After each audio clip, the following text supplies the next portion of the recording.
Bonjour à tous. Bonjour Joël, bonjour Isabelle, bonjour Laurent. Tout le monde m'entend bien? Oui. On t'entend. Bonjour. Bonjour Arnaud. Ok, et bonjour donc à nos invités qui sont en train de se connecter petit à petit. Laura, notre modératrice du jour, va m'informer de l'état d'avancement des connexions justement. Ok, donc on va pouvoir commencer et puis les prochains arrivants se prendront en cours de route pour donc, ce webinaire consacré, une fois n'est pas coutume, à la transformation digitale et en particulier ici appliqué au domaine du packaging qui dans la production marketing d'une manière générale occupe une place bien particulière, ce qu'on va voir aujourd'hui. Alors, webinaire que nous avons organisé donc en partenariat avec Dalim Software et pour lequel nous avons le plaisir d'accueillir aujourd'hui deux de nos clients et partenaires, que sont donc Joël Faucoin de MPO. Bonjour Joël. Et Florent Lagan de Decathlon. Bonjour Florent. Bonjour à tous. Alors, rapidement, petite introduction sur justement les différents organisateurs de ce webinaire, à commencer par Galilée, dont je suis le président. Galilée, donc, société membre du groupe Vedia. Le groupe est spécialisé dans l'informatisation des entreprises, en particulier évidemment sur les domaines marketing et communication, avec donc aujourd'hui à peu près 120 collaborateurs, en agissant essentiellement donc sur la France, l'Allemagne, les États-Unis et l'Australie. Avec nous, je l'évoquais, notre partenaire Dalim Software. Rebonjour Isabelle. Bonjour à tous. Dalim Software, nous sommes éditeurs de solutions logicielles depuis plus de 30 ans. Nous sommes européens. On est basé à Kiel en Allemagne, juste de l'autre côté de Strasbourg, donc avec une forte empreinte française. Notre spécialité depuis l'origine, c'est la mise en place de workflows automatisés et puis depuis déjà quelques années, les plateformes collaboratives. Notre marché, en fait, il va s'agir de différents types de topographie. Ça va aller des marques en passant par les éditeurs, la grande distribution. En fait, ce sont tous les acteurs de la chaîne graphique impliqués dans la communication visuelle. Et nos outils vous permettent tout simplement d'accélérer à la production de ces visuels, qu'il s'agisse d'images, de vidéos, de catalogues, en réduisant les coûts et en gardant un pilotage sur tous les projets. Merci. Alors, premier de nos invités, MPO, qui est une société implantée, alors dont le siège est implanté dans la Sarthe, et pour laquelle, donc, Joël, je te laisse la parole pour introduire MPO. MPO a été créé en 1957 par Pierre et Monique Depoix. Depuis, le groupe a bien grandi et est devenu un groupe industriel français à dimension internationale. On conçoit, on produit, on habille et on distribue pour les marchés du divertissement, de la beauté et de l'épicerie fine. Moi, au sein d'MPO, je suis responsable du service PAO. Et là, après, on va voir que ce qu'on a développé, du coup, un espace de collaboration pour les multiservices. Très bien, avec permet une petite digression concernant MPO qui est, Joël, toujours et aujourd'hui un des principaux producteurs de CD, de disques, de vinyle et de DVD en Europe. Oui, tout à fait. Donc, également, après, on se développe sur le packaging autour du CD et du vinyle et aussi tout ce qui est beauté. Très bien, merci Joël. Autre innovation aujourd'hui, Florent et Decathlon. Alors, Decathlon, évidemment, bien connu. Bonjour à tous. Donc, Decathlon, en quelques mots, vous le connaissez bien parce que c'est très implanté en France. Mais c'est une société qui est implantée internationalement. On a 1520, un peu entre 1500 et 1600 magasins à l'heure actuelle. On a implanté dans plus de 60 pays et on a 95 marques en propre voilà, qui sont en général associés à des pratiques sportives. Voilà. Et donc, le contexte très international de Decathlon sont une de ces opportunités, mais aussi une de ces contraintes. Et c'est sur ce thème-là, en fait, sous cet angle-là, qu'on comprendra les choses tout à l'heure. Ok, et pour ce qui te concerne au sein de Decathlon, tu nous précises? Ah oui, pardon. Donc, moi, je suis responsable méthode et chaîne numérique pour le packaging. Super. Donc, qui est une équipe de 80 à 100 personnes à peu près. D'accord. Merci bien. Alors, pour introduire donc notre webinaire, d'abord un petit rappel sur le sommaire. On a appréhendé cette question de la transformation digitale appliquée au packaging selon 3 grandes thématiques. Bon, la première, qui a vocation à relever de ce qui induit à la base de pouvoir structurer et centraliser toute la donnée, puisqu'on va voir que dans le cas particulier du packaging, il y a des caractéristiques propres à l'appréhension de la donnée utile à la production packaging. Donc, on va commencer par ce premier sujet. Deuxième considération, comme on évoquera le fait que cette diversité de données relève aussi d'une diversité de populations impliquées, eh bien, la nécessité d'appréhender la façon de faire collaborer les différentes populations concernées entre elles et, par voie de conséquence, de pouvoir automatiser un ensemble de tâches et concevoir les workflows qui vont permettre de pouvoir servir cet environnement collaboratif. Et enfin, troisième sujet qu'on abordera, c'est le fameux sujet des KPI, c'est-à-dire ce qui, à l'aune de toute transformation digitale, a vocation à permettre d'apprécier les gains et la performance obtenue au terme d'une transformation digitale au travers des indicateurs clés que l'on qualifie donc qu'on nomme KPI d'une manière générale. Alors, pour introduire un petit peu le sujet, on souhaitait rappeler quelques fondements de base concernant le packaging qui a cette première caractéristique d'être le matériel marketing qui finalement requiert le plus d'informations et de données par rapport à tous ceux que l'on peut produire. Alors, on peut appréhender à une extrémité du spectre du matériel marketing, ce qui par exemple relève d'un post sur un réseau social, hein, qui va être évidemment extrêmement peu complexe à réaliser et techniquement totalement trivial.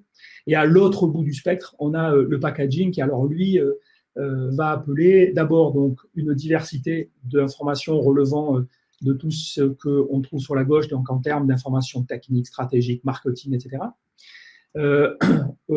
Qui va nécessairement induire, vu qu'il y a donc une population très diverse qui va être sollicitée pour toutes ces informations, eh bien, que beaucoup de services différents de l'entreprise soient impliqués. Et par ailleurs, va également nécessiter que le recours à des prestataires externes permette de compléter un ensemble de besoins qui vont entourer le traitement de cette donnée.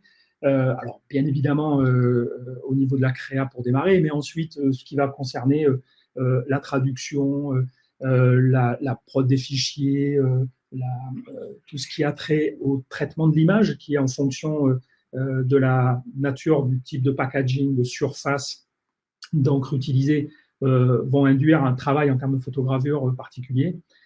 Et donc, une population là aussi de prestataires et de compétences à intégrer assez importante. Étant entendu que le packaging a cette également prééminence dans le matériel marketing qui va être le premier contact visuel sur un linéaire entre le client et le produit. Et donc, Isabelle le réévoquera dans un instant, mais avec toute l'importance que ce premier contact requiert pour attirer l'œil du consommateur et d'emblée lui fournir l'envie d'aller vers ce produit. Enfin, le packaging a aussi cette considération, puisqu'il est aussi prééminent dans la représentation du produit, de devoir refléter les valeurs et les enjeux d'une marque, et particulièrement aujourd'hui, évidemment, tout ce qui a trait au contexte et aux préoccupations environnementales, avec cette équation assez complexe à apprécier, à savoir le packaging est important puisqu'il permet alors évidemment d'emblée d'emballer le produit, hein, et de pouvoir le livrer, d'être donc ce premier contact visuel et de devoir en même temps s'affranchir de tout ce qu'aujourd'hui on souhaiterait bannir de l'emballage qui serait évidemment non respectueux de l'environnement. Et donc, ce qui constitue là aussi un enjeu particulier.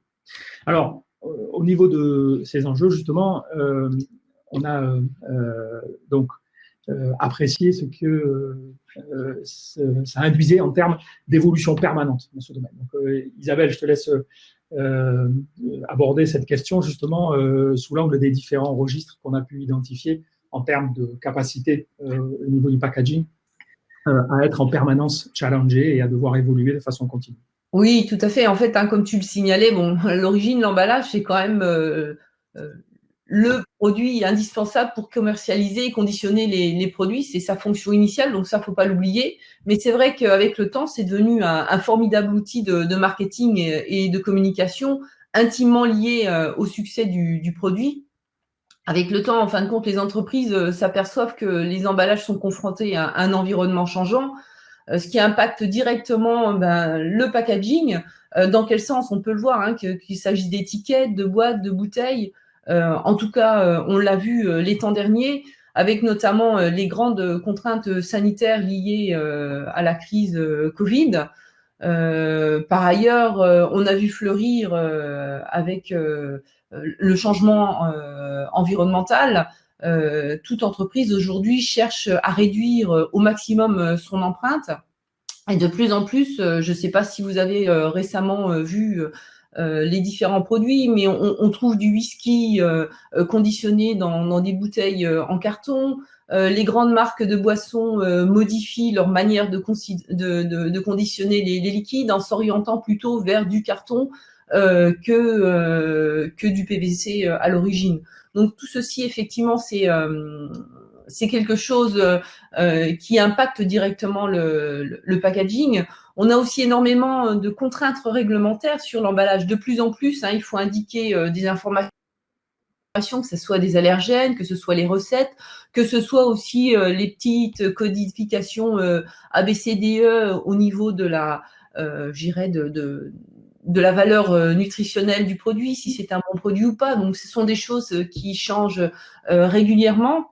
On a aussi, on observe beaucoup une internationalisation de ces produits et avec le besoin indispensable de se mettre en adéquation avec les réglementations locales. Hein. Un cosmétique commercialisé en Europe n'est pas soumis aux mêmes règles que ce même cosmétique en Chine ou en Amérique ou en Amérique du Sud. Donc, mais il faut prendre en compte ces considérations. De plus, côté marketing, de nouveaux outils arrivent, hein, notamment tout ce qui est packaging interactif, comment essayer d'interagir au maximum avec le consommateur, que ce soit du packaging augmenté, que ce soit de l'information sur le produit. On a aussi, et là c'est vraiment des choses que l'on voit qui se sont développées énormément sur les 6 derniers mois, mais c'est pas uniquement sur ces 6 derniers mois, c'est tout ce qui est recherche d'approvisionnement. De plus en plus, on est sur ces quelques derniers mois sur des approvisionnements et des sources locales. On a vu fleurir sur les emballages des petits drapeaux bleu, blanc, rouge, notamment en France, ou du Made in France. Et ben, tout ceci, ça implique tout simplement la mise à jour des emballages et le conditionnement de produits avec de nouveaux emballages. Les modes de commercialisation aussi ont beaucoup changé et continuent à changer, hein, que ce soit de la commercialisation en point de vente ou en e-commerce. Lorsque l'on commande en e-commerce, au départ, on avait des boîtes qui étaient vraiment anonymes et de plus en plus, les commerçants personnalisent ces boîtes. On veut retrouver effectivement l'image de marque, la manière de communiquer la marque aux consommateurs. On a énormément de cycles courts aussi qui se sont mis en place avec des approvisionnements qui ont changé, qui changent en permanence. Tout ceci, ça impacte tout simplement le packaging. Ça induit un accroissement vraiment important du nombre d'emballages produits et tout en respectant et en essayant de contrôler ses coûts. Et si on ne veut pas effectivement exploser le budget, il est nécessaire d'opérer la transformation digitale du packaging pour y arriver. Peu importe l'échelle d'ailleurs de l'entreprise, hein, que ce soit une PME, que ce soit une ETI ou que ce soit un grand groupe industriel, il est vraiment indispensable d'optimiser ce cycle. Donc, comment s'y prendre, quelle marche à suivre?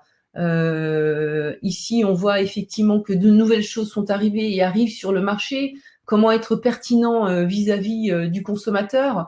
De nouvelles technologies arrivent, telles que le eye tracking, pour pouvoir identifier la manière dont le consommateur potentiel interagit avec le produit dans les linéaires. Donc, il faut vraiment mettre en place une stratégie, et cette stratégie, elle va se décliner en trois thématiques. Donc, ça va être dans un premier temps, comme l'a rappelé, comme nous l'a énuméré Arnaud, le packaging, c'est l'endroit où on trouve le plus d'informations venant de tout secteur de l'entreprise. Il va falloir effectivement essayer de structurer, de centraliser cette information. Le deuxième point important, ça va être, comme on a vu qu'il y avait énormément de collaborateurs qui interviennent dans la fabrication de cet emballage, c'est comment essayer de mettre en place une chaîne où on va pouvoir collaborer facilement et puis automatiser les processus de refonte de ces packaging ou de création de ces packaging. Et puis un troisième point que l'on va visiter ensemble, c'est un point fondamental, c'est bon, on a structuré, on a mis les outils pour automatiser, mais de combien est-on meilleur? Est-ce que cette performance peut être améliorée? Donc, c'est un dernier point que l'on vit ensemble. Quels outils et quels capteurs de mesure de la performance on peut mettre en place? Arnaud, je te laisse la main sur le premier sujet, qui est comment structurer et centraliser cette information. Ça marche, merci Isabelle. Alors effectivement, pour entrer dans le vif du sujet, sur ce premier registre autour des enjeux concernant la structuration de la donnée, quelques éléments pour rappel.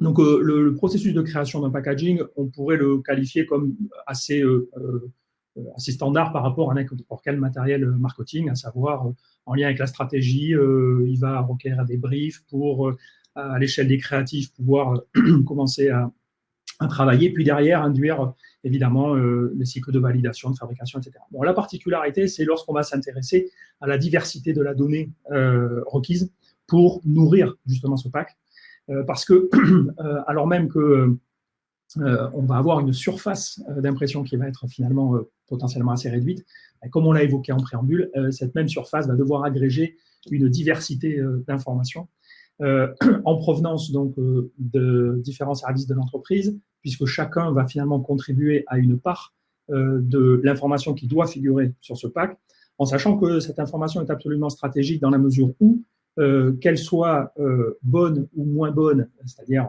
pas pertinente ou fausse, peut directement conditionner le fait que le produit ne soit plus vendable. On a comme ça un de nos clients, un industriel de renom, qui rencontrant des problèmes dans ce domaine, avait vu certains de ces approvisionnements sur des pays entiers être refusés parce que les mentions légales mentionnées sur les packaging n'étaient pas correctes. D'où l'importance évidemment cruciale que ça requiert, et où on voit comment sur donc un espace assez restreint, on va avoir une somme d'une part donc de données différentes, combiné à une manière d'intégrer ces données, donc les éléments de style qui vont concerner là aussi les procédés techniques utilisés pour produire le pack, extrêmement particuliers. Lorsque on va se poser sur l'existant en général de la vie de la donnée dans l'entreprise en l'absence d'une approche centralisée, ben souvent c'est ce que vous avez à l'écran qu'on retrouve, c'est-à-dire de la donnée qui venant d'horizons divers va être très dispersée dans des silos différents, et évidemment rendre l'agrégation de cette donnée extrêmement complexe, d'où la préconisation qui est de pouvoir centraliser cette donnée de sorte que, je vois qu'il y a un petit retard sur l'affichage des slides, donc celui que vous avez à l'écran relevait évidemment de la vision d'une donnée dispersée en silo, et celle qui devrait arriver maintenant, présentant la façon dont on va privilégier le fait de pouvoir, au sein ce qu'on qualifie de MDM, de master data, pouvoir agréger donc toute l'information, de sorte, alors l'information utile au packaging en particulier,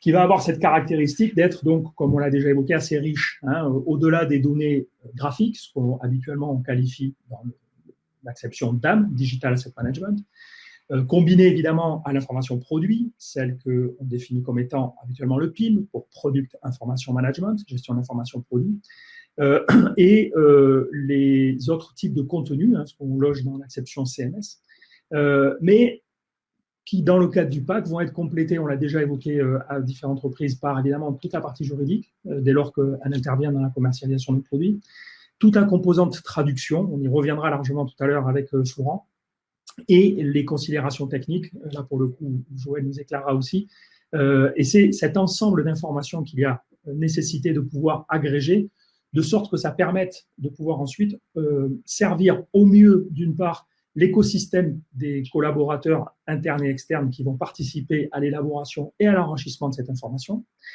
et ensuite dans le fait de pouvoir se projeter sur l'automatisation de l'utilisation de cette information pour la production du packaging.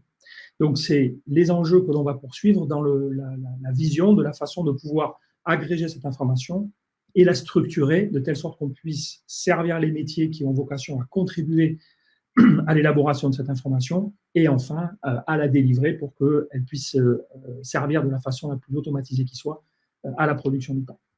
Donc, on s'est employé dans l'organisation de ce webinaire à pouvoir solliciter nos témoins, Joël pour MPO et Florent pour Decathlon, pour avoir justement leur retour d'expérience concernant donc à l'échelle d'MPO la manière dont, par rapport à un schéma d'organisation qui prévalait, a motivé l'évolution. Donc, Joël va nous exposer concernant donc le cas d'MPO. Alors, ça va arriver dans un instant. Voilà. Donc, alors, notre problématique au départ, c'était qu'on avait un site pour nos spécifications, donc nos gabarits produits, qui étaient faits en HTML. Donc, compliqué à mettre à jour. Ce qu'on a fait, on a voulu créer une bibliothèque pour centraliser l'information, étant donné qu'on est multisite et on a plusieurs filiales. Donc, on a créé un nouveau site des spécifications via ES où toute l'information est centralisée avec des niveaux différents, soit pour l'interne, soit pour l'extérieur. On arrive à centraliser du coup où se trouvent les outils de découpe. Donc ça sert plutôt pour les sites et pour les clients de l'extérieur, on diffuse les spécifications qu'il peut utiliser. Donc, ce qui, pour le coup, permet de servir un des objectifs que vous poursuiviez, qui était de pouvoir fédérer les différents intervenants d'un projet de production packaging en offrant une information à ces différents intervenants qui soit, donc, comme vous l'évoquez, centralisée en un même endroit et accessible aux différents protagonistes. Oui, tout à fait, c'est à ça, centraliser l'info, autant pour les clients et pour aussi l'interne. OK, merci. Alors, deuxième retour d'expérience dans le domaine à l'échelle de Florent sur Decathlon, avec donc un angle de vue particulier qui est celui que tu vas nous décrire concernant donc, la production PAC et des notices. Très bien. Alors, bon, le packaging, je vais l'apprendre à personne, ça couvre pas seulement la production graphique, mais c'est toute la chaîne de la valeur associée, c'est-à-dire chez nous, ça va du sachet de caisse à la palette, mais ça passe aussi par la traçabilité environnementale, la partie juridique, etc., etc. Donc, on ne va pas pouvoir parler de tout. Là, on va focaliser ce que je vous propose sur la partie plutôt marquage juridique. On a un ensemble de composants qui portent ce type de marquage chez Decathlon. Donc, les trois principaux dont on va parler là sont les packaging eux-mêmes, les notices, qu'elles soient techniques, d'usage ou de garantie. Et ensuite, après, ce qu'on appelle nous les care labels, c'est toutes les étiquettes que vous retrouvez sur les textiles, voilà, qui supportent aussi le même type de marquage et le même type d'information que le packaging. Alors, pour contextualiser un petit peu tout ça, ce qu'il faut savoir, c'est que chez Decathlon, on a au catalogue de l'offre internationale, on a à peu près 50 000 références actives. Donc, chacune de ces références a au moins un de ces éléments-là, voire plusieurs. Hein. Par exemple, un protège tibia, lui, il a les trois, il a un packaging, il a une notice et il a un care label. Aujourd'hui, on comme on est présent internationalement, aujourd'hui, on a une offre internationale, c'est-à-dire qu'on n'a pas très peu d'offres locales, on a une offre internationale. Donc, quand on développe quelque chose, c'est censé s'adresser à tous les pays dans lesquels on vend nos produits.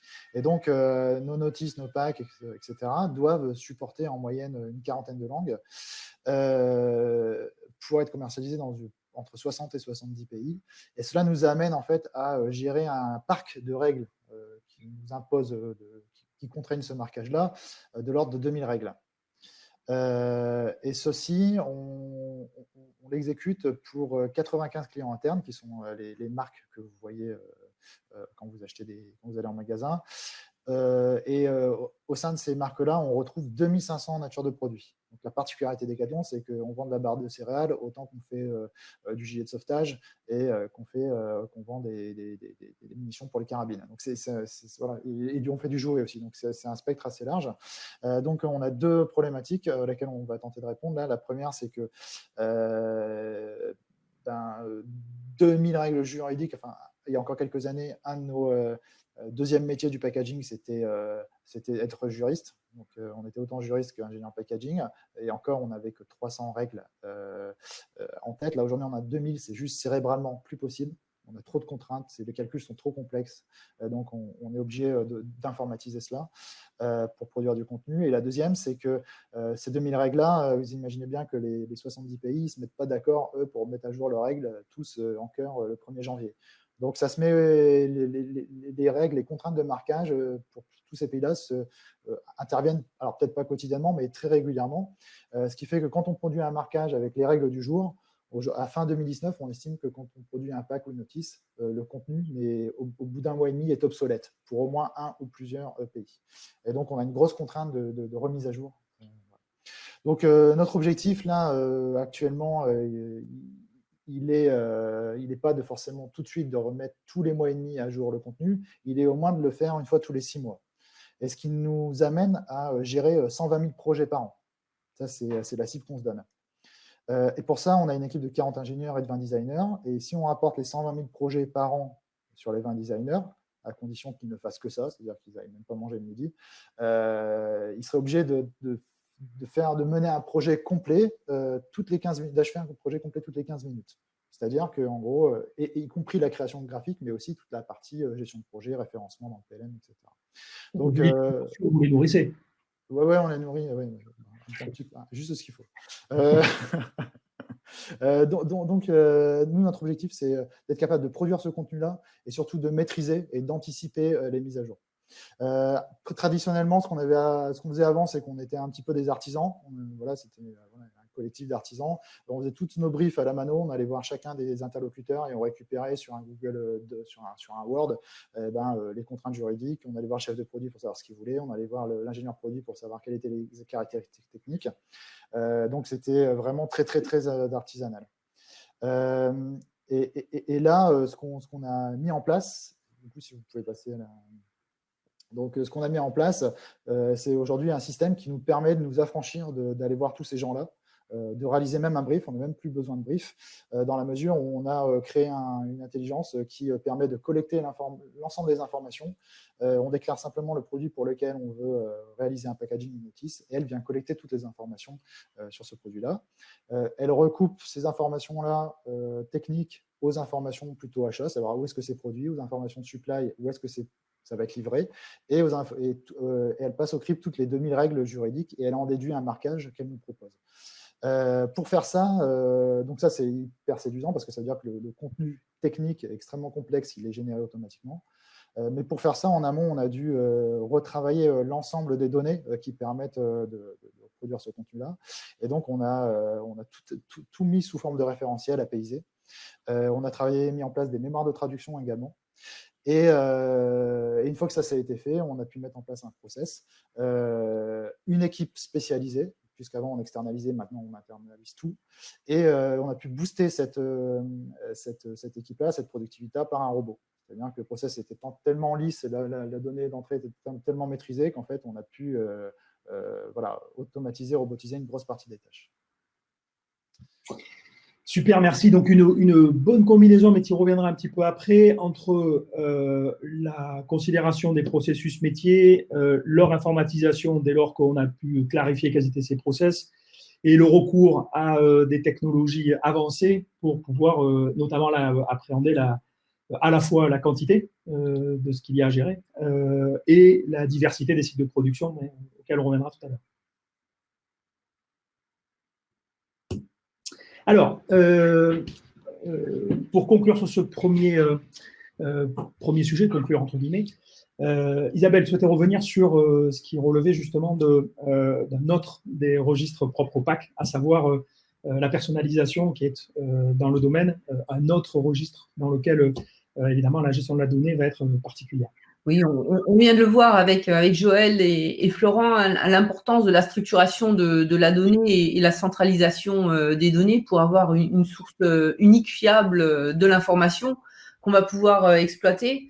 Donc ça, c'est vraiment quelque chose de très, très important. Ce qui est intéressant d'ailleurs, j'aime beaucoup, Florent, cette explication où on voit le nombre de projets à gérer par le nombre de tant est-il tout de même réduit d'intervenants.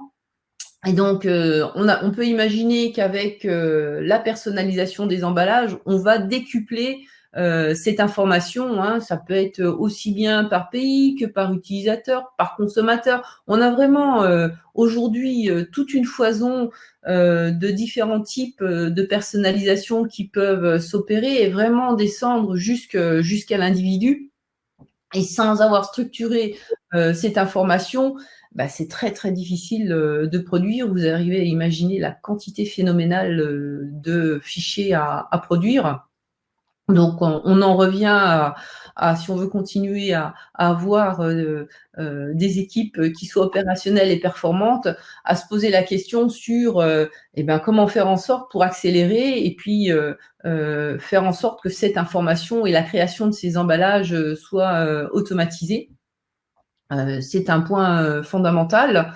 Comment est-ce qu'on peut s'aider en utilisant, pourquoi pas, des masters où on a gabarit master, le pouvoir faire des variantes ou pour faire de la sérialisation de packaging, hein, notamment dans l'industrie pharmaceutique. Hein. On a une source fiable d'informations et cette information va être retrouvée systématiquement puisqu'on va utiliser des robots par le biais de l'automatisation sur les différents emballages, ce qui va nous permettre de nous assurer, de nous garantir la qualité et la pertinence de l'emballage. Puis à ceci, on va pouvoir aussi mettre en place des stratégies de traçabilité avec du QR code, avec du RFID. Donc, c'est ce qu'on vous propose maintenant de regarder dans cette deuxième partie du webinaire, comment la collaboration et l'automatisation du processus peut se mettre en œuvre, quels sont les points fondamentaux. Arnaud ? Oui. Alors, on a une petite latence entre le moment où je clique sur un bouton et le moment où vous voyez arriver le slide d'après. Donc, j'essaie de rendre concomitants les deux événements. Voilà, c'est en train d'arriver. Bien, donc Isabelle le signalait à l'instant, on ne va pas traîner sur les slides intermédiaires, mais c'est effectivement le deuxième thème sur l'aspect à la fois collaboratif et de considération de l'automatisation et des workflows.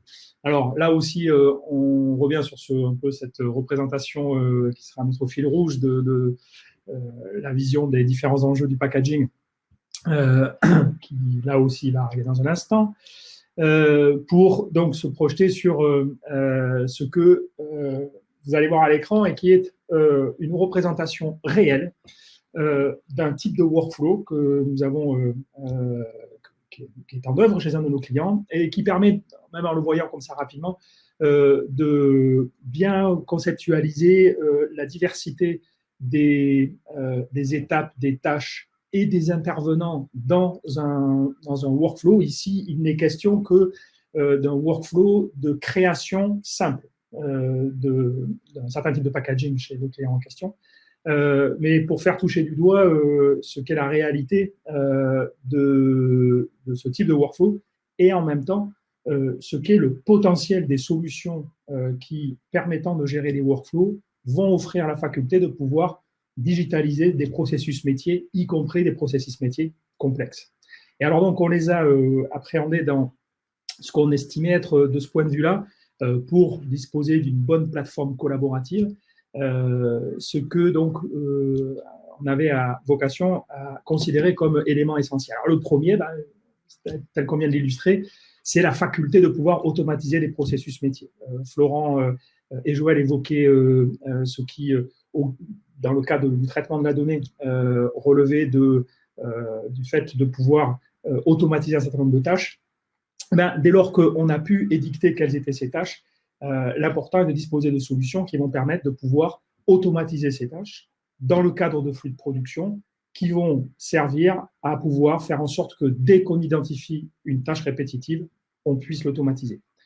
Dès qu'on est en situation de pouvoir formaliser les différents jalons d'un workflow, de pouvoir le transposer dans son application de workflow, de sorte que, à partir de là, au gré de la multiplication des projets, Florent évoquait, certes, dans le cas de Decathlon, mais 120 000 projets par an, il est pas l'évidence que ce type de métrique induit qu'on automatise la chose, sous couvert, évidemment, de devoir répéter des tâches dans des proportions absolument dantesques. Deuxième considération, pouvoir disposer de fait de la centralisation, je l'évoquais, de la centralisation des informations inhérentes au projet et des manières de pouvoir interagir sur ce projet. On visualise ici, à l'exemple de dialogue, le fait de pouvoir éditer une haute résolution en ligne et collaborer dans le sens de la notation, de la validation, etc. Tout ça concourant à offrir aux différents protagonistes l'accès à l'information, y compris aux données graphiques et en haute résolution, et leur offrir les fonctions métiers qui vont leur permettre d'interagir avec le cycle de validation, par exemple. Et troisième considération dans ce domaine, disposer de la faculté de pouvoir avoir centralisé ces fichiers et donc permettre à tout l'écosystème concerné d'y accéder pour ce qu'ils ont à y faire et pour les droits, évidemment, dont ils disposent par rapport à la consultation de ces données. Sur ces trois registres-là, je prenais cet exemple, là aussi, d'un de nos clients. Donc, ce que vous voyez à l'écran est une relève de données absolument réelle pour mesurer le potentiel en termes de retour sur investissement dès lors qu'on peut servir sa production packaging dans ce domaine, il est possible d'envisager comme axe d'amélioration. En l'occurrence, donc chez ce client, la production packaging relève d'à peu près 5000 projets par an. Et un projet, ça dure entre 2 et 6 mois et ça implique entre 10 et 20 personnes. Et donc, on s'est projeté pour ce qui était d'appréhender le retour sur investissement suite à l'implantation d'une plateforme, de justement considérer uniquement 3 critères sur l'ensemble du projet, l'ensemble des acteurs, qui concernent donc l'automatisation du lancement d'un projet, qui par le passé était une procédure assez lourde, à coup de fichiers Excel, qui s'échangeait par mail, etc. Deuxièmement, le fait que les processus étant implémentés dans la solution en tant que workflow, à partir de là, c'est la solution qui notifie les utilisateurs lorsque, en fonction du produit de la marque, ils sont concernés pour intervenir. Et enfin, de ne plus avoir à chercher les données puisqu'elles sont centralisées dans un même endroit. Donc, en considérant que sur ce registre-là, on gagne 2 heures par projet sur l'ensemble des acteurs, ce qui est, vous en conviendrez, peu, à l'échelle donc de 10 000 heures par an sur un taux horaire de 50 € de l'heure, ça permet d'adresser plus de 500 000 € de retour d'économie, donc de retour sur investissement pour une solution qui en valait moins de la moitié. Sauf que ce type de performance se constate de façon constante. D'où, évidemment, la pertinence à ce moment-là d'appréhender donc les bénéfices d'une plateforme permettant d'avoir une logique collaborative qui soit performante, combinée à une automatisation des processus métiers qui le soit tout autant. Alors, même approche, donc en sollicitant nos invités, au premier rang desquels Joël pour MPO, dans le domaine donc de l'évolution des pratiques en termes de collaboration et d'automatisation des process, ce qui donc est l'actualité chez MPO à l'aune donc du déploiement qui est en cours de votre plateforme. Donc, tout à fait. Là, c'est la deuxième phase.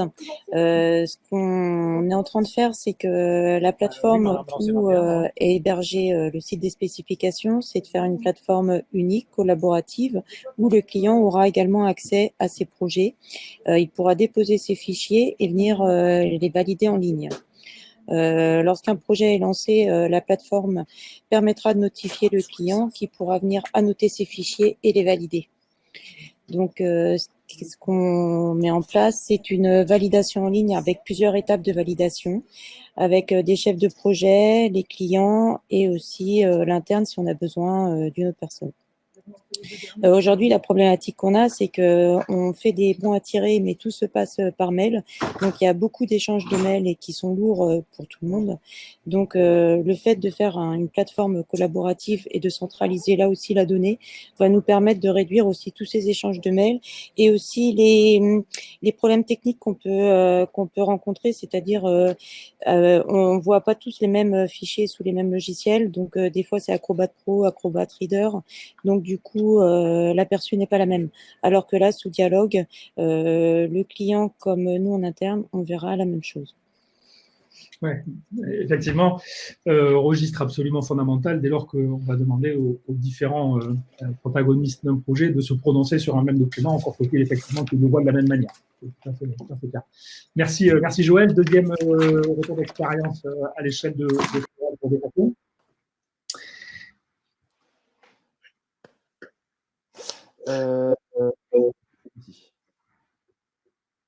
Ça arrive aussi. Petite latence. Nous y sommes dans un instant. Sinon, je vais commencer, hein, c'est pas grave. Oui, ben, bon. Nous, en fait, la priorité, c'était, vous l'avez compris, c'était avoir un bon marquage à jour en permanence et qui répond vraiment aux attentes des pays dans lesquels on importe nos produits. C'était de sécuriser notre business, pouvoir éviter les pertes de chiffre d'affaires ou éventuellement même certains collaborateurs qui pouvaient être inquiétés par des procédures pénales. Là, je vais plutôt focaliser sur la partie gain d'efficience. Je vais prendre l'exemple d'une notice. Avant l'automatisation, une notice, on l'a traitée en 20 langues. Ça nous prenait 2 jours. Parce que déjà, on avait un process assez rodé. Là, aujourd'hui, en 40 langues, ça nous prend une demi-journée. Donc, on a fait tout en multipliant la complexité par 2, on a divisé par 4 le temps consacré à la gestion de ces projets-là. Et en plus de ça, en parallèle de ça, on s'est aussi affranchi d'un certain nombre d'erreurs, puisque dans la production graphique automatisée, on a aussi toute la gestion des styles graphiques qui sont 100% automatisés, et notamment quand on gérait des langues type arabe ou hébreu, où on devait écrire de droite à gauche, souvent on avait des plaintes en nous disant que, à force de faire des copier-coller, des choses comme ça, on avait déformé le propos, et c'était incompréhensible pour le client, voire ça n'avait plus du tout le même sens. Et là, aujourd'hui, on sait écrire en italique, en anglais, à l'intérieur d'une phrase en arabe, remis dans un contexte autre, etc. Tout ça s'est fait automatiser et on n'a plus jamais de problème de remontée de ce point de vue-là. Donc là, c'est un premier, il y a un vrai gain de productivité là-dessus. Ensuite, il y a des gains d'autres types. Aujourd'hui, nous, on est très attaché à la subsidiarité, c'est-à-dire qu'en fait, l'idée derrière l'automatisation, c'est de permettre à n'importe qui de produire lui-même son packaging. Donc évidemment, quand on doit revoir le volume du packaging, on ne peut pas tout automatiser, il faut repasser un certain nombre de tests mécaniques. Par contre, dès lors qu'on reprend un packaging qui a déjà été développé pour y projeter une nouvelle charte graphique, un nouveau contenu légal ou commercial, ça, on n'a plus du tout besoin ni d'ouvrir InDesign, ni d'ouvrir Illustrator, ni de graphiste, ni d'IPPAC. C'est-à-dire qu'on peut régénérer un contenu 100% automatisé et on peut permettre à des gens qui n'ont ni compétences ni outils de produire eux-mêmes leur packaging en respectant parfaitement le processus et en garantissant la qualité du contenu. Donc ça, c'est hyper important parce que ça permet aussi d'être des accélérateurs locaux. On a, grâce à ça aussi, permis, et ça c'est un truc très important, c'est qu'avant on subissait le risque. C'est-à-dire que c'était les autorités douanières qui nous disaient là, vous n'êtes plus à jour, vous risquez ça. Et là, aujourd'hui, parce que ce contenu-là, on l'a généré automatiquement, parce qu'on l'a enregistré, parce qu'on le trace, eh ben, on sait tout de suite, quand il y a une évolution légale, identifier les contenus qui sont à risque. Et donc, du coup, on est plutôt dans une démarche aujourd'hui proactive. On sait identifier quel packaging, à quel endroit, à quel contenu et quel niveau de risque on prend. Et donc, on peut mettre en place les contre-mesures nécessaires et on ne risque plus des pertes de chiffre d'affaires associées. Voilà. Merci Florent. Dans cette transition, je vous signale deux petites choses. La première, donc n'hésitez pas à poser des questions en premier lieu dans le chat. Et deuxième chose, vous avez des sondages qui vous sont suggérés également pendant le fil du webinaire, donc n'hésitez pas à y prendre part. Troisième de nos sujets du jour, donc la mesure et l'analyse, puisque dès lors qu'on opère une transformation, digitale s'il en est, évidemment, le propos va être de se projeter sur quels bénéfices, quelles améliorations il en résulte. Alors, on a depuis un certain temps investi cette réflexion, puisque dans notre position, c'est aussi une question qu'on nous pose régulièrement, que vous nous posez régulièrement, c'est très bien mettre en œuvre une transformation digitale, mais avec quelle perspective de gain, d'optimisation, d'amélioration. D'où le recours évidemment et la considération des indicateurs clés que sont ces KPI, avec donc les trois questions fondamentales que sont quel type de KPI pour quel type de contexte, à destination de quels enseignements et avec quels bénéfices engendrés. Alors, on avait il y a quelque temps réalisé donc une étude auprès d'un certain nombre de nos clients sur justement ces indicateurs clés et ceux qu'ils estimaient être les plus importants, qu'on avait regroupés donc en 5 familles qui relevaient de ceux qui permettaient d'avoir une vision globale de son organisation, donc que ça soit le nombre de versions avant validation du PAC, le nombre de dossiers traités, le nombre de dossiers au regard du nombre de dossiers aboutis, bref, ce qui permettait d'avoir encore une fois une vision globale. Deuxième typologie d'indicateurs, ceux qui relèvent de la supervision des contributeurs, puisque donc on évoquait le fait qu'il y avait beaucoup de contributeurs impliqués et donc nécessité de pouvoir appréhender typiquement qui travaille sur quelle étape, dans le moment où on parle, combien de temps sont passés sur chacune de ces étapes, est-ce qu'on a des étapes qui induisent plus de retard que d'autres ou plus d'erreurs que d'autres, bref, ce qui permet de pouvoir apprécier justement cette diversité de populations impliquées. Troisième considération d'indicateur, ceux qui relèvent de la gestion du temps. Considérant le développement d'un PAC qui peut s'étaler sur des durées assez importantes. Pour un de nos clients, c'est à peu près 18 mois le développement d'un nouveau packaging. Et donc, évidemment, nécessité d'avoir une planification assez large et à partir de là, de pouvoir suivre les indicateurs de temps pour s'assurer que les objectifs, puisqu'au final, il s'agira de mettre un produit dans un rayon, soient évidemment atteints. Ensuite, la considération en fonction de la nature des produits et des catégories de produits qui sont concernés. Est-ce que certains de mes produits sont plus demandeurs que d'autres ? Et de fait, est-ce que d'une typologie de produit à l'autre, je vais pouvoir faire bénéficier des améliorations que je sais générer d'un côté et donc appliquer par ailleurs. Et enfin, une cinquième famille de KPI dans le domaine, celle qui permettait essentiellement d'identifier et de tracer les erreurs commises. Vous avez, et vous retrouverez donc l'URL de la page sur laquelle on a centralisé sur notre site tous les résultats et toutes les informations sur le sujet. Donc, je vous invite à y aller en suivant pour pouvoir vous faire votre propre opinion et pouvoir identifier de ces indicateurs qui seraient les plus utiles à vos propres cas particuliers. Alors, évidemment, c'est la question qu'on a également posée à nos invités, donc au premier rang desquels Joël, sur quels étaient justement à son stade le type d'appréhension des indicateurs clés et comment, à aujourd'hui, ils étaient suivis et les perspectives dans le futur. Donc, de mon côté, de mon service PAO, mes KPI sont mon nombre de fichiers et mon nombre de fichiers traités à l'heure. Aujourd'hui, ces données sont traitées manuellement et reportées dans un tableau. Ces indicateurs me suffisent à ajuster ma production, mais j'aimerais avoir des indicateurs plus détaillés, c'est-à-dire le temps de traitement, le temps BAT chez le client, le nombre de révisions par fichier, le nombre de dossiers stoppés. Et aujourd'hui, pour créer ces indicateurs, ça serait du manuel et beaucoup trop lourd. Alors que demain, avec la base ES, normalement, je vais avoir des indicateurs beaucoup plus fins et en automatique. De fait, puisque donc la combinaison entre les workflows métiers que tu évoquais tout à l'heure, qui ont vocation à être mis en place, et les fonctionnalités qui vont permettre de pouvoir suivre dans les différents projets leur enchaînement, les temps qui se sont passés entre un jalon et un autre, effectivement, auront vocation à te permettre de pouvoir disposer du fait de la relation entre les utilisateurs et la plateforme de tous les indicateurs. Donc, finalement, c'est la mise en œuvre des workflows qui permettra de servir l'amélioration de tes indicateurs. Tout à fait. Merci. Merci.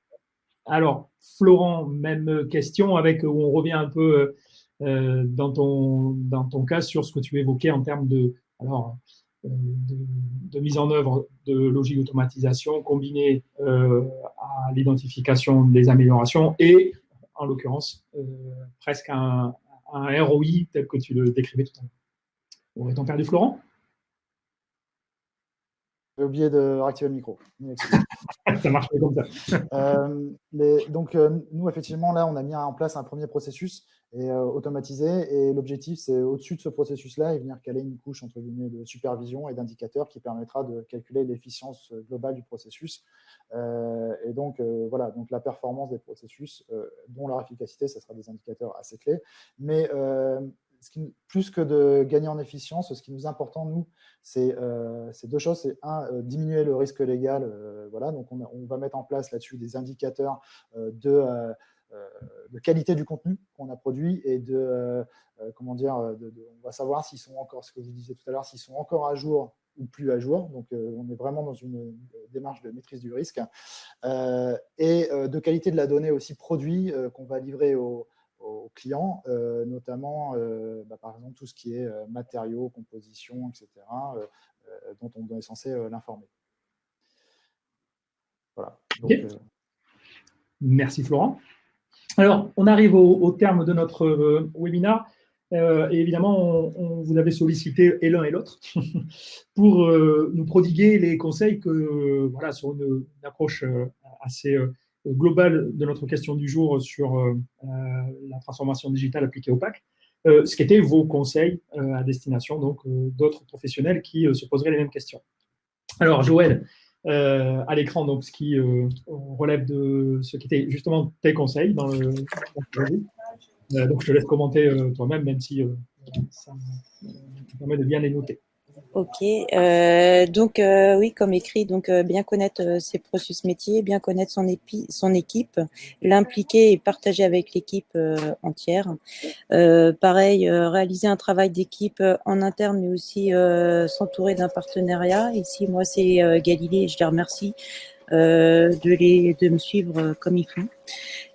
Et ensuite, obtenir une satisfaction du client, c'est-à-dire solliciter le client, lui demander ce qu'il en pense, le faire adhérer, avancer aussi avec lui sur tout ce qui est nouveauté. Pour toi, c'est un projet qui finalement court sur combien de temps? Tu estimes que tu as commencé le projet quand? Et bon, considérant qu'il est aujourd'hui maintenant pour une part aboutie et encore en développement sur d'autres sujets, pour toi, c'est un projet qui s'étale sur combien de temps? Au moins un an. Au moins un an, d'accord. Oui, c'est un projet assez long quand même. Et donc, la prochaine étape, c'est d'étoffer encore le type de process métier qui seront implantés dans la plateforme. Et là, tu te donnes des itérations ou des étapes de quelle durée? C'est tous les 3 mois, tous les 6 mois? À quelle fréquence tu souhaites que de nouvelles améliorations soient mises en œuvre?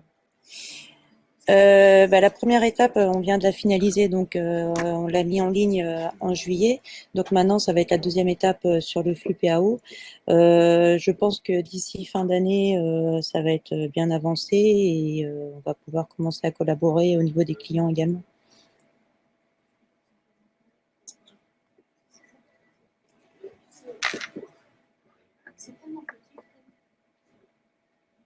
Ah, je crois qu'on a perdu Arnaud. Je vais prendre la main. Je ne sais pas où est Arnaud.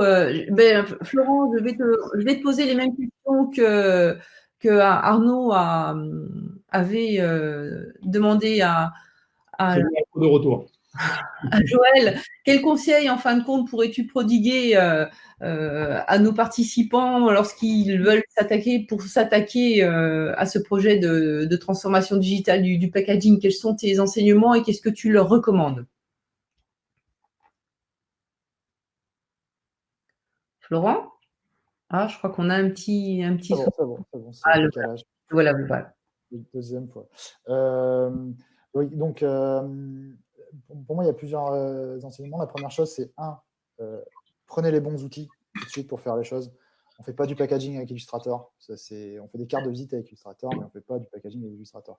Donc, on fait de l'illustration avec Illustrator. Le reste, ça se passe dans le design, ça se passe dans les catalogues, ça se passe dans plein d'autres choses. Donc là, il y aura effectivement Galilée et Dalim qui pourront bien vous conseiller là-dessus pour prendre les outils appropriés. C'est la base. Si on fait de l'édition, on prend des outils d'édition. Après, je pense qu'il ne faut pas hésiter à... Nous, on a beaucoup travaillé en mode garage, c'est-à-dire que tout le système qu'on a mis en place, on a démarré avec des solutions, avec des Google Sheets. Hein. On a scripté dans Google, on a fait plein de choses comme ça. On est arrivé à quelque chose qui, évidemment, en termes de... ne va pas tenir la route au niveau de la charge par rapport à l'intelligence qu'il y a derrière et la capacité de calcul, mais qui permet vraiment de commencer à mettre quelque chose en place, à le tester, et derrière, après, quand on passe en mode développement, on a déjà des bons acquis, des bons réflexes, et on a déjà vraiment déterminé beaucoup de choses. Deuxième, il faut vraiment que vous trouviez des passionnés pour faire ça. Hein. C'est-à-dire que c'est pas alors, l'informatique est super important. Pour moi, il faut trois choses. Il faut le soutien de la hiérarchie, il faut les fonds, etc. Il faut une bonne équipe informatique, mais il faut surtout que ça parte du terrain. Et il faut qu'il y ait des gens qui soient passionnés et qui s'engagent dans le temps là-dessus, parce que ça va prendre des années à mettre en place. Il faut en avoir conscience. Il faut d'abord, comme le disait tout à l'heure Joël, c'est d'abord maîtriser parfaitement son processus et c'est être capable de le faire parfaitement manuellement de manière répétable et qualitative avant de penser à l'automatisation. Automatiser un process qui n'est pas carré, ça ne sert à rien. C'est une perte de temps. Et ensuite, encore une fois, comme disait Joël, ce qui est important, c'est de ne pas hésiter à se rapprocher de personnes qui ont une compétence. Hein, ce domaine-là, il est hyper vaste. Et donc là, je pense que Dalim et Galilée sont assez bien placés pour ça, quelles que soient les solutions que vous employez. Voilà, merci pour les citations, hein, ça fait toujours plaisir. Non, mais c'est vrai. Ça marche, merci bien. Alors, dernière petite partie, comme d'habitude, on a un peu mordu le trait sur le timing, mais qu'on espère pouvoir quand même consacrer à répondre à certaines questions que vous ayez pu poser. Alors, Laura, avons-nous des questions qui puissent...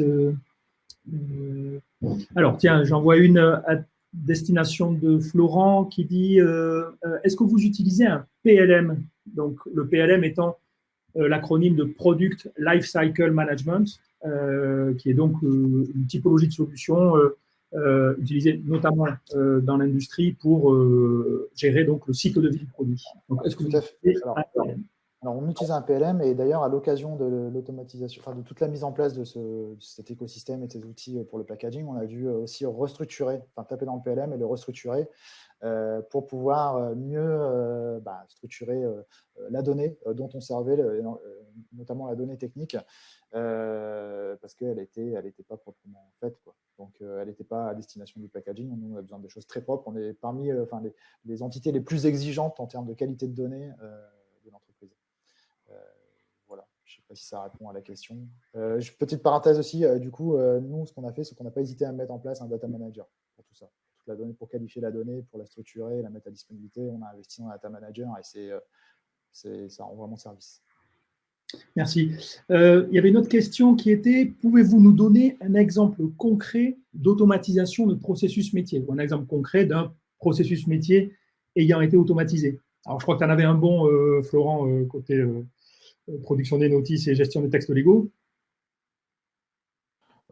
Oui, alors par exemple, je ne peux pas vous faire une démo en live parce que l'outil il est un peu confidentiel, mais là, aujourd'hui, un exemple, c'est que moi, imaginons que je suis en Chine et que je veuille, vous savez, en production, on est souvent obligé de dupliquer des approvisionnements, c'est-à-dire on démarre un produit par une source d'approvisionnement, il a un succès, il faut que je sécurise la source d'approvisionnement, donc je vais le faire chez un autre fournisseur.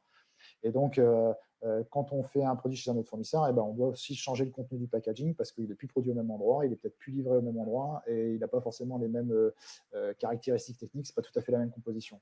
Donc là, aujourd'hui, je vous dis, le processus 100% automatisé, il est mis à disposition des gens qui n'ont pas forcément de compétences techniques et aujourd'hui, on arrive à reproduire, à dupliquer des packagings en tenant compte de tous les changements que j'ai évoqués précédemment.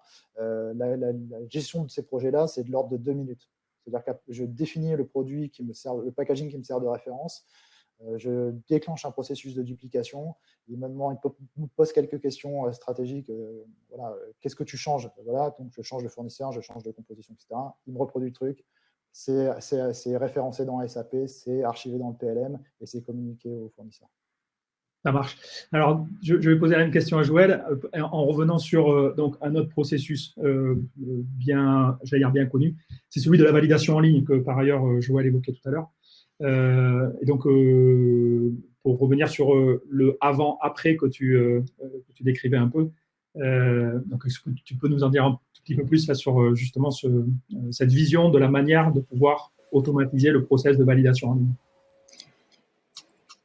Ce que je disais tout à l'heure, la problématique, c'est tous ces échanges de mails, l'archive de mails, alors que là, la validation en ligne, ça va permettre de notifier le client ou celui qui doit valider le projet, que ce soit le client ou le chef de projet, directement. Il va pouvoir se connecter sur la plateforme, annoter le produit, l'enregistrer et le valider ou le renvoyer en correction.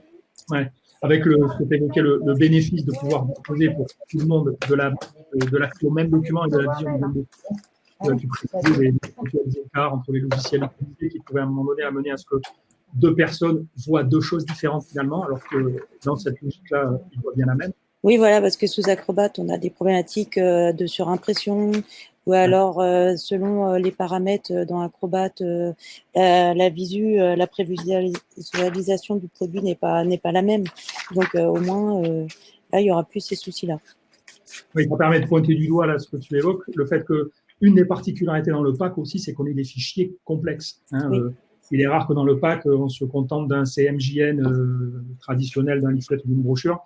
Et donc, la perception du fichier, des différentes couches, des tracés, enfin, de tout ce qui peut nourrir un pack, renforce encore la nécessité d'avoir des solutions adéquates pour pouvoir, dans un processus de validation, permettre à chacun de voir la même chose, de fait s'assurer que toutes les contributions seront bien relatives à la même perception de ce qui est soumis aux différents intervenants.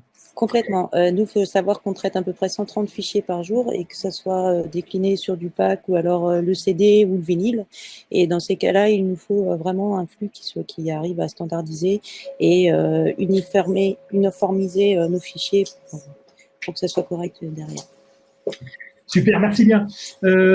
Donc, nous arrivons au terme de notre webinaire. On a même un petit peu mordu sur le timing. Je finirai donc en vous signalant que vous pourrez télécharger au terme du webinaire un document premium qui est destiné à formaliser l'ensemble des questions qu'on a à se poser lorsqu'on veut justement initier un projet d'implantation d'une plateforme de gestion du packaging ou de gestion des artworks dans le packaging. Donc, vous allez voir voilà, le visuel arriver. Vous mentionnez que, évidemment, nous sommes, ainsi que toutes nos équipes, à votre disposition pour toute question que vous puissiez avoir dans le domaine.